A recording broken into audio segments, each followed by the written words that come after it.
Have you ever heard the term partial fill? Let's talk about it.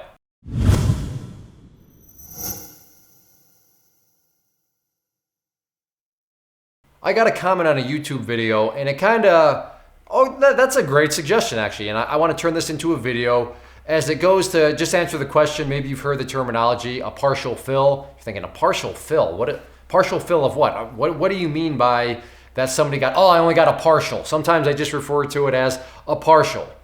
Well, a partial, fill, by explaining this, it also just does a great job of explaining how exactly, the markets work as a whole. And then also it's kind of a sidebar, which I don't know exactly what I'm still going to title this video, but why paper trading can build false hope and why during paper trading you should really always try to make your life as difficult as possible, because a lot of times the simulators, the paper trading platforms, they assume certain dynamics, which I'm about to explain, that in all actuality really don't come true. So let's first get to this YouTube comment. What if I sell 200 shares all at once for $12.05 and only 60 shares are bought? Will the remaining 140 not sell, or the whole order not complete? Now the way they phrased it is inaccurate, because what if I sell 200? Well, the accurate would be you want to sell 200. So if you want to sell 200, which is what's being described here, so we have somebody that's saying, I'm the seller and I want to sell what? 200. And then for what? Well, they want to sell 200 shares for $12.05. And then to carry on, well, what actually happens if this occurs? So this is how the market does work though. You as the seller, you own something. In the stock market, you're going to own a stock. You're going to own shares of that stock in the amount of 200 shares. So what your goal is well, okay, I got to get this sold because I want to sell 200 for $12.05. So you're going to go out there and try to find, now you don't literally go out there. This is where an online broker comes into play. And this is all algorithms and computers and stuff like this that'll do this. But this is what the computer algorithms are doing. They're going out there for you and they are searching for somebody that's going to try to help you make this transaction occur. Again, what is a transaction?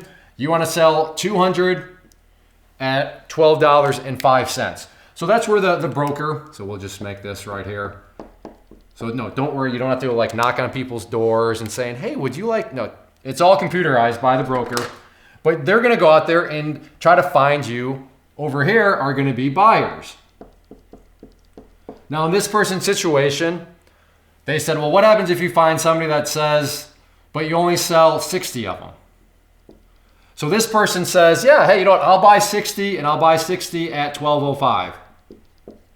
So the big question is, all right, well, what actually happens? Well, exactly what this person proposed, because if you're looking at the math problem here, which hopefully is kind of an idea or a straightforward one, is you have somebody that wanted to sell 200, but could only find somebody that was willing to buy 60. Which means what? Well, yeah, they were able to sell some, but they still have how many left? 140. So now what occurs? Well, this is what would be known as an open order or a partial fill. Partial in what amount? Well, partial in you wanted to sell 200, but you only sold 60. So if you hear somebody say, I got a partial, in this situation, that would be that person's way of saying, yeah, I wanted to sell 200, I only got 60 sold. So there's a couple different ways you could go about it. You could leave this as an order and it'll just sit out there as an open order, where now all of a sudden the broker is trying to find 140 for you. So the broker's saying, okay, yeah, still $12.05, but who wants to buy 140? And they're seeking. Still $12.05 is the price, but now only want to sell 140. And that could go on. This could be happening in literally nanoseconds. This could be happening, depending on the market, theoretically, it could be just out there for days upon days. That would be a very rare situation, but that's the dynamic here. And eventually, you as the seller needs, I'm either gonna hold firm and I'm either gonna wait for $12.05 in order to sell the remaining 140, or you could do something like this, where you cancel this order. So this transaction, it is totally different now. You are gonna rearrange the transaction. And one way you could rearrange it is something like this, where now you say, you know what? Now I'm willing to sell for, let's just say $11.75. So now the broker is going to go out there and try to find somebody that is willing to buy, or that is willing to pay not only $11.75, but wants 200 or wants at least 140 shares. So to really kind of illustrate and wrap this up and kind of run you a quiz question, let me throw this at you. So let's say that another buyer does come along, and this person says, "Yep, I like the price of 11.05 or 11.75, but I want 240 shares." So what is going to happen to this person over here? They're going to get what type of fill based on the math here? Seller has 140 left. They want 240. Well, they're going to get a partial fill in the amount of, 140 shares. So right here, the seller finally gets out. Their shares are all gone. However, this person over here now kind of has a problem. The buyer has a problem because, yeah, sure, they got 140, but they still wanted 100 more.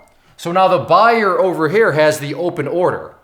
And they have the same situation. They can either just sit there and wait and see if somebody else wants to sell 100 shares for them at a price of $11.75, or eventually they can change their transaction and say, you know what, I am now willing to buy or pay even more. So if they raise their price up to, let's just say $11.95, well, now the odds that they are going to get their final 100 shares increase. Why? Well, if they're willing to pay more, then that would just increase the odds that somebody's willing to actually sell, because maybe nobody was willing to sell anymore at $11.75, but if they're willing to sell at $11.95, then yeah, that person may get the remainder of the shares. So if you got that, if you understood kind of that, then yeah, you understand exactly how the market actually works and how partial fills work with the open transaction, and how you can manipulate the situation to try to increase the likelihood that you're actually able to complete your order and get all the shares either sold or bought. But the problem with paper trading, to wrap this up, is that what the paper trading simulators and platforms do is they imply that if this person would have bought just one share, so let's just say one share, then they're automatically giving you credit for being able to sell all 200, which is very deceiving, because in a real world situation, if you actually are looking to sell 200, but somebody only buys one share from you, well, that changes the entire dynamics of your results. That changes the entire dynamics of how you would treat that trade. Whereas if the simulator is just saying, well, in reality, you would have had one. But because this is a simulator, and because the computer platform is set up the way it is from a simulation perspective, yeah, we'll just assume you got all 200. And that really does change the dynamics, and it can lead people to think that they're a lot better than what they actually are. And that's nothing really new. It comes up time and time again, but be very aware of that. If you're thinking, wow, the price literally just went up to that area in a split second, yet I was able to buy all 500 shares or sell all 500 of whatever asset you're trading, you want to be very careful with that. You don't want to be deceived by this whole partial fill reality that doesn't usually exist in simulators, but certainly exists in the real world. And if you've ever watched any of my live trades, then you've seen plenty of times where I've wanted to sell or buy a certain amount, and then in my broker, the way it works is the order goes from white to yellow. And whenever you see yellow, that means you have a partial fill and that there's still other shares out there. And then when the order converts to green, it means that the entire order and the entire transaction is complete. That may not make too much sense, but yeah, if you ever watch my live trade videos, then you'll see exactly how that all plays out. But just that's how it works. That's what a partial fill is.